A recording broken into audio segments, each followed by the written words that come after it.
What the hell's going on? Bubbling tar! Oh, crap! Great, great. This is just great. Something's coming out of it. What the hell is that? Freaking rainbow ball? Yeah, you gotta be kidding. This is... Oh my god, it's an eyeball. God damn it. I had a feeling this would happen. Yep, as soon as I saw that tar, I knew an enormous eyeball was going to come out of it. Now we have anime characters talking that you can't hear because I'm using a crappy capture card. Yeah, alright. Oh, yeah, they're cute. Alright, yep, alright. Yep, talking, more talking. Some more talking going on. Alright. Yep, oh, just a shrug. And here's the big rainbow eyeball again. The gay pride eyeball. Okay. And I think this means we're finally gonna start the boss fight. Come on. Come on. Here we are. Okay, this is the second to last boss of Persona 4 Weird Boss Battles, everybody. This is called Ameno-Sagiri, or as the game pronounces him, Ameno-Sagiri, which sounds retarded, so... To define me as a senseless act that goes upon the world's wishes. Now, whatever you vanish in the sweet illusion of fog. Oh my god, that hurts. Talking like that's just painful. Okay. Yep. Now, depending on how you play this game, this could be the final boss fight of the game. Fortunately, in this file, I did the right thing to make it so this wasn't the last boss fight. The last boss fight of the game, like, it's the true ending. Like, this, if you beat this guy and end the game like this, that's the good ending. If you beat Ameno-Sagiri and end the game after that, it was the bad ending. And if you beat the final boss, it's the true ending. That's what's really supposed to happen. So, you really want to get that final boss done.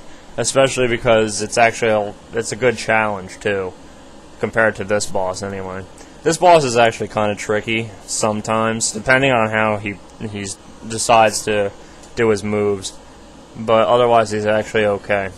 And you might realize that the party is about half down on SP and health. Pretty good reason for that, actually, because before this fight, there's a mini-boss fight with the game's killer. I'm not going to spoil the killer's name, but that's what the mini-boss is for. And this is what happens right after it. Alright, so the big eyeball here likes to use a lot of physical attacks as well as magic. As you saw, he just did ice magic on me. Had and a good physical attack called Agniestra. Quite powerful, quite frightening, but I think we'll be okay with it. Yeah, you play it like every other boss fight. You do, for the most part, you do every boss fight in this game the same. I mean, for a good portion of it. Now, you might be seeing, I actually have realized something. That I used to, when this was the second this save file was during my second playthrough. I have realized how bad I was at this game. There have been so many times where, like, my personas that I'm using right now are horrible. They are not good for this fight at all. So that's one area where I really just dropped the ball. The overall strategy that I used in the second playthrough was pretty poor as well. So I would not rely on this video to provide you with great strategies, but just to show you what's going down. And like I said earlier, this boss fight can be kind of tricky, but it's actually not that big a deal. Yeah, here, take a look at my personas. An old persona, which I pulled out of the compendium because I needed it. This persona, this one is probably my best one right now, and it's not even like a really good one. I've just got such poor personas right now. It's pretty sad. But yeah, I have definitely gotten a lot better. For my expert playthrough, I had brilliant personas. I could not be beat. But I guess that's what happens when you've gotten some experience in anything, really. Anyway, continuing on. I like to stick to the basic primal force. I'm always a physical attacker when I play this game, unless I specifically set up a magic party. But I just love the physical attacks in this game. However, I think I'm going to use a Garudine here. I want to compare the damage it does. Yeah, I'm better off using Brave Blade in this case. Yosuke learns Brave Blade at like level 73, I believe. So that's actually another physical attack that does severe damage, which is very good. And as you just saw, it was just a little bit stronger than Garudine. So, yeah, I think I'm going to use Brave Blade. Alright, so Ameno-Sagiri is now going to show off another one of his skills. But because he's already because I've already debuffed him, and because the party's buffed, it barely did any damage. Although that was significantly stronger. Yeah, and very soon we're going to have to raise the party's defense, I think. Okay, now then, what am I going to use here? Tough call. Alright, I guess I'll just use Myriad Arrows again.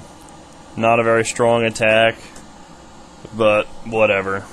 Yeah, maybe I should have shown you guys what I was doing in my expert playthrough, because I was just so good in that playthrough. Like, you wouldn't even believe. Okay, Primal Force, always a good thing to have. Definitely Kanji's best move by far, does great damage. And we're back to Yosuke.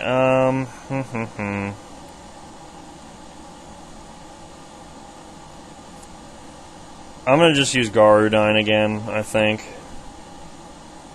Actually, let's see here. Now I might be using a good strategy. No, that's not good enough. Do I have any beads? I don't think I do. Well, I have a bead, but I'm looking for a bead chain. Nope. Okay, fine. Whatever. What I was going to do was going to have Yosuke heal the party, while Teddy casted Marakukaja. But, yeah, that's not going to happen, because I need Teddy to heal. So the next attack that Ameno-Sagiri tries to do will probably do a lot of damage, but whatever, we'll be fine. I've persevered through worse. Oh, crap. Oh, wow, that barely did anything at all. Alright. I was expecting, like, just to be raped. Very good, very good. Oh, his attack's still down. I thought his attack was going to be reverted. Okay, that's cool. Very good. Do some good casting. So, as half of my subscribers know, I recently took part in Gamerscast's Modern Warfare 2 Open Lobby. It was actually a lot of fun, despite my resistance to the game. It's definitely not convinced me to buy the game again, but it's been quite enjoyable.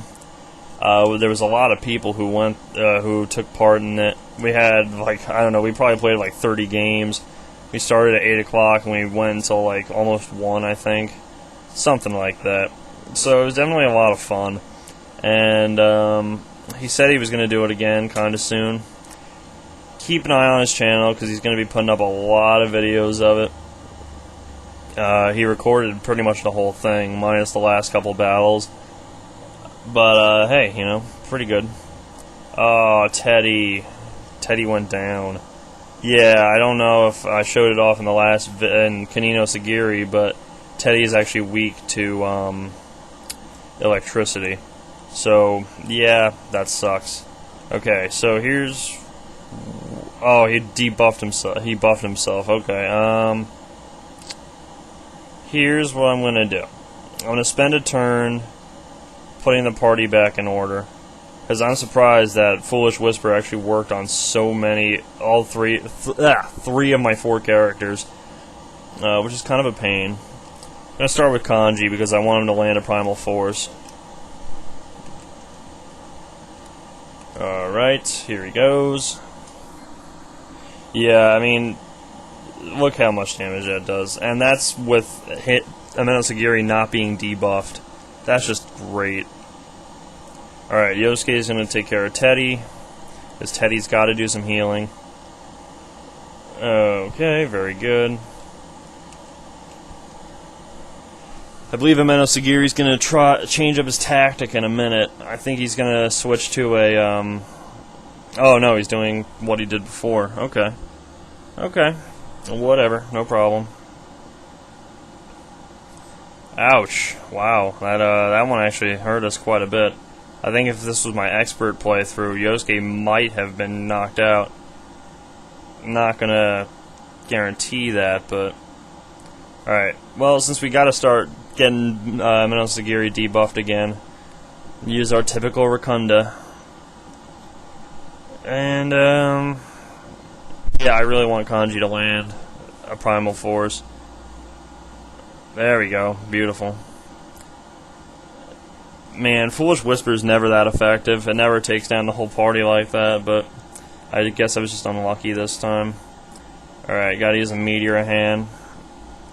I don't think I showed Meteor Hand in the last video in Ameno-Sagiri, but it's a healing ability that heals the whole party completely. So, very useful. Definitely the best healing move in the game. Some people might argue that Yukiko's best healing move, which is, well, not best healing move, but might argue that her healing move, I can't remember the name of it, to be honest with you. She has a healing move that does basically what Meteor Hand does, but also cures all status ailments, which is pretty good, but it's not like... It costs so much SP. It would be the best healing move in the game if it didn't cost 10 more SP than a Meteor Hand. Then it would be worth it. But the thing is, you don't run into status ailments so often that you really need to use it. So, you know, whatever. Alright, so the party's attack is going back down. Which is a shame, because I essentially wasted a Mataru Kaja. But, you know, whatever, it happens. Okay, it did good damage.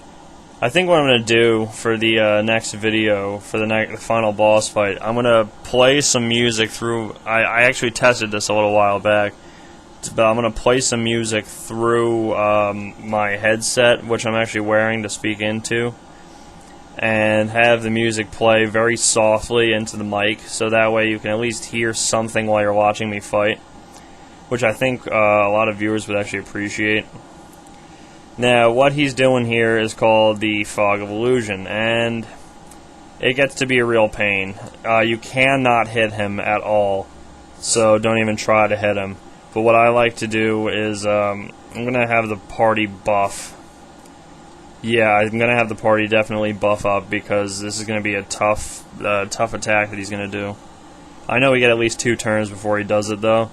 So, you see, it's similar to what Teddy did in Shadow Teddy, where he charged up an attack, but the thing was that you knew when that one was coming, because Rise even told you, hey, he's about to attack, watch out. So, this move is actually pretty different. You don't know when he's going to do it, but I do know that you got like a couple turns. I'm having everyone guard anyway, though, because there's really no point in even trying to attack. It's fairly pointless. Yep. Alright, now we're just going to have everyone go back on guard. Otherwise, this attack's really going to hurt everyone, because he's got upped attack and mind charge on. He's going to be very dangerous. Alright, so he's going to do the attack now. Come on, do it. Alright, now that we're guarded, this shouldn't do too much damage. Yep, I didn't think it would, because we were all guarded and we had Maruko Kaja on. But the fact that it still took away that much damage, that's pretty impressive. Alright, so we're going to step down his defense again. We're going to get ready for some attacks here. Yeah, I think what I'm going to do is my typical strategy. I have Kanji buff attacks, Yosuke's going to buff evasion rate. Teddy... I'll have Teddy do some minor healing. I think that's a good idea. Because I don't know what Ameno-Sagiri is going to throw out in this stage of the game. And I just realized that I'm pretty much out of time. So we'll save the rest for the next video. Bye, guys.